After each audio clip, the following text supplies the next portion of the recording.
শ্যামকানু মহন্ত আৰু সিদ্ধাৰ্থ শৰ্মাক দিল্লীৰ বিমানবন্দৰৰ পৰা গ্ৰেপ্তাৰ কৰিছে আৰু গ্ৰেপ্তাৰ কৰাৰ পাছতেই জুবিন গাৰ্গৰ পত্নীয়ে মুখ খুলিছে সংবাদ মাধ্যমৰ আগত।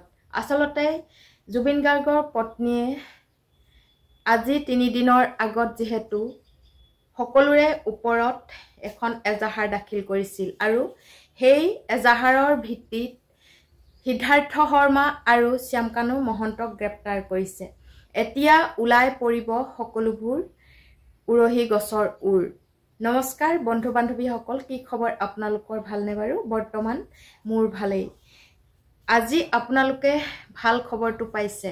আমাৰ অসমৰ হিয়াৰ আমঠু সাৰ্থক জুবিন গাৰ্গক আচলতে হত্যাৰ কৰি যিকেইজন পলাই আছিল সেই কালপিত কেইজনক আজি গ্ৰেপ্তাৰ কৰিলে আৰু গ্ৰেপ্তাৰ কৰি লেকাপত সুমুৱাৰ দৃশ্য আমি ইতিমধ্যে সংবাদ মাধ্যমত পাইছোঁ।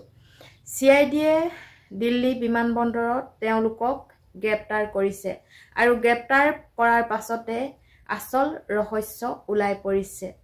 সিদ্ধাৰ্থ শৰ্মাই কিয় জুবিন গাৰ্গক হত্যা পৰিকল্পনা কৰিলে আৰু এই পৰিকল্পনা কিমান দিনৰ পৰা কৰি আছিল, আপোনালোকে হয়তো সংবাদ মাধ্যমৰ যোগেৰে এই কথাবোৰ গম পাইছে।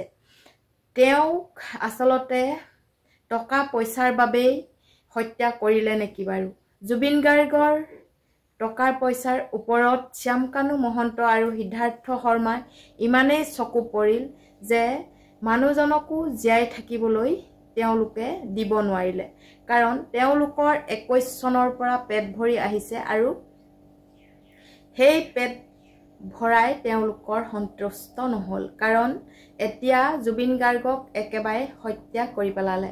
কাৰণ শ্যামকানু মহন্তই হৈছে জুবিন গাৰ্গক ফেষ্টিভেল হওক বা যিকোনো প্ৰগ্ৰেমত নি কোটি টকাৰ ইনকম কৰিছিল আৰু সিদ্ধাৰ্থ শৰ্মাই সকলোবোৰ তেওঁ সম্পত্তিৰ পৰা ধৰি যিসমূহ গান গোৱাই মঞ্চত যিবোৰ পায় সকলোবোৰ গ্ৰাস কৰিছিল। সেই গতিকে এতিয়া গৰিমা গাৰ্গে মুখ খুলিলে আৰু সেই মুখ খোলাৰ বাবে এতিয়া দুয়োজনকে গ্ৰেপ্তাৰ কৰি লকাপত ভৰাইছে।